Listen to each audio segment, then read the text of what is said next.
Busch Gardens, Williamsburg, and Kings Dominion are two of the most popular theme parks in Virginia. Okay, fine, they're the only theme parks in Virginia, but they're still awesome. These parks offer world class attractions and a super awesome experience to anyone who visits.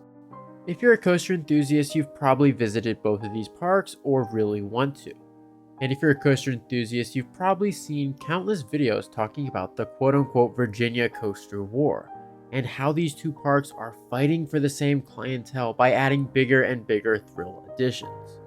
When anyone talks about a coaster war, quote unquote, or two theme parks fighting against each other by building bigger and bigger additions, Kings Dominion and Busch Gardens are always viewed in that conversation. In this video, we're going to talk about that and how there's a missing piece to all these coaster war videos that are out on YouTube. Full disclaimer, I have actually made some of these videos and all the information in the videos are true. Granted, some of that is speculation, but I've seen countless other YouTubers try their hand at this. It is a very interesting topic. In this video, we're just going to add the missing pieces because there's a couple things that are being overlooked by almost everyone. So first off, those coaster war videos are entertaining. Busch Gardens and Kings Dominion do seemingly look like they are at war with each other. If you look at the additions from Pantheon to Tumbili and now the volcano replacement ride, it looks like these parks are competing with each other. And in a way they are.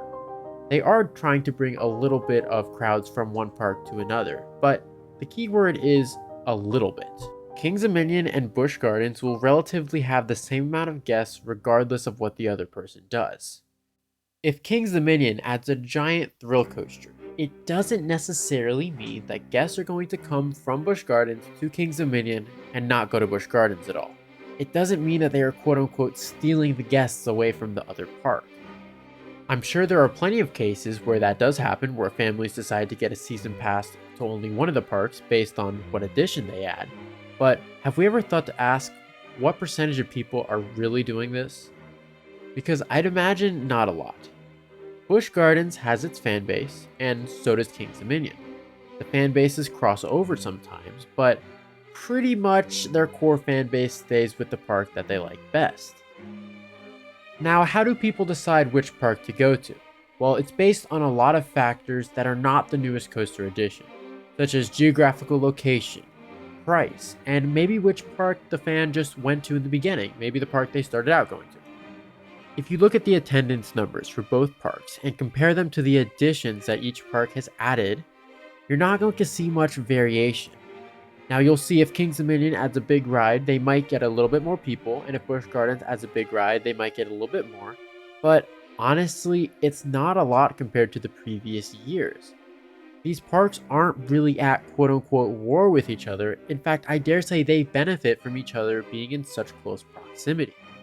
One thing that I've looked at on the channel quite a bit is the fact that theme parks should be viewed as businesses, because that's what they are.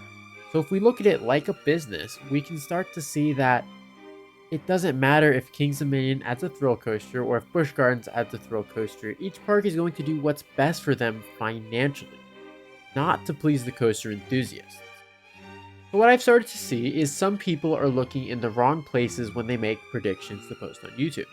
They would look at a ride like Pantheon and say Kings Dominion needs to match the thrill level. Now, that's obviously not going to happen. Pantheon is this insane intimate multi-launch, and Kings Dominion is adding a B&M launch. So they're very different ride experiences. One is way more intense than the other, and people are saying that the wing is not coming because it doesn't match the thrill level and all these crazy theories. Some may say that Busch Gardens Williamsburg added Pantheon to become the launch coaster capital of Virginia and to steal that title away from Kings Dominion. Well, I'd say it has nothing to do with Kings Dominion, and here's why. Busch Gardens Williamsburg needed a true star of the show attraction, something to fill the gap of high thrill level. And when they added Pantheon, well, it just worked. If we look at the B&M Wing Coaster coming to Kings Dominion in 2025, it's about the same thing.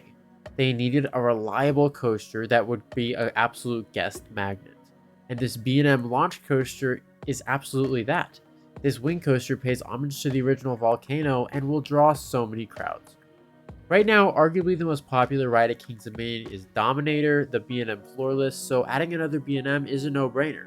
It doesn't have anything to do with Pantheon, it's just its own separate thing. It is very easy to make the connection between the B&M launch coaster to Pantheon, saying that they are fighting, but it's also very easy to make the connection that the parks just are separate from each other. The reason that they're adding it is because it's in their best interest, and the same thing with the Busch Gardens ride. No one looks at Dark Coaster and says that it was trying to compete against Tumbili. That's simply not how it happened. The reason they added Dark Coaster was because the park needed to fill the gap of that empty giant building. So in reality, Kings Dominion doesn't really care what Busch Gardens does, and when they add an addition, it's going to be something that can benefit the park, not fight the other one. I mean, that should be self-explanatory. The ideal theme park business model is to get as many people into the park as possible, and then while they're there, for them to spend as much money as possible. This is why Kings Dominion has been revamping their food selection, their shops and souvenirs. They've been redoing their water park, so you spend more time there. These are all things that help guests spend more time in the park while spending the most money. So instead of viewing Kings Dominion and Busch Gardens as somehow intertwined in a coaster battle, we need to all view them separately. This will help our future predictions be a lot more accurate. So using this new model of predicting, what does Kings Dominion need and when will they get it? Well, the one thing that I think the park needs is to fix the continuity between the areas. I've talked about this so many times on the channel about how when you go to the park, it's just a little bit of a mess in certain sections. You have this whole stunt area of the park right near the jungle, and then you have the Anaconda and Aliens and Intimidator, everything's crazy. Well, if we use this new model of predicting what the park needs, not how the park can compete with another park, chances are they're going to fix this area relatively soon. The first thing I think they're going to do is do a complete retheme of Backlot Stunt Coaster to fit in the Safari section. I think this is going to happen very soon, maybe in the next 2 years, maybe even the year after the Wing Coaster, who knows. Another prediction is I don't think they're going to be removing Anaconda anytime soon. I used to think this thing was on the chopping block, but I don't really think it is.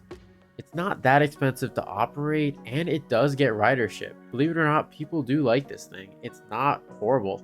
I know, right? From a business perspective, they don't want to remove another ride because then it will just look like they're removing so much.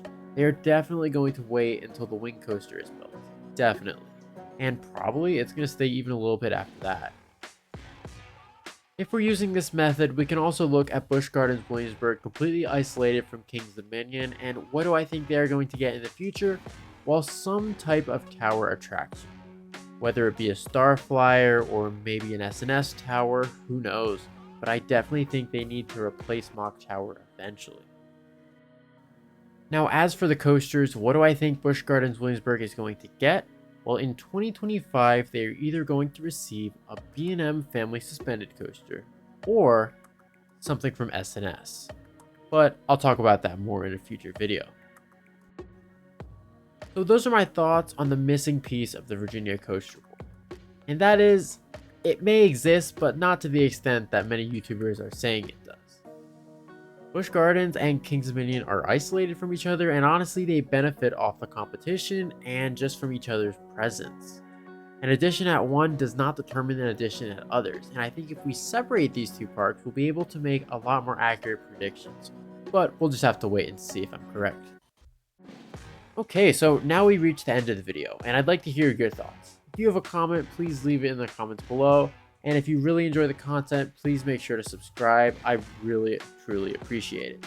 Thank you all so much. This is the Coaster Josh, signing out.